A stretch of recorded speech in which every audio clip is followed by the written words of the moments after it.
เมื่อฉันไปลอยกระทงกับเพื่อนๆในเกมลอยกระทงกันแล้วขอเชิญน้องแก้วมารำว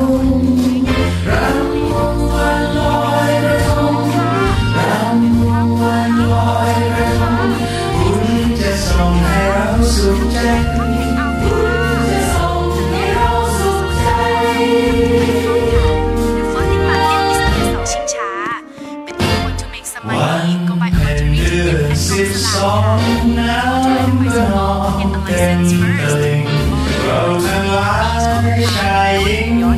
สนุกกันจิ้มวันลอยกระทงสุขใจเลือกค่ะเลือกวิถ้าตกน้ำ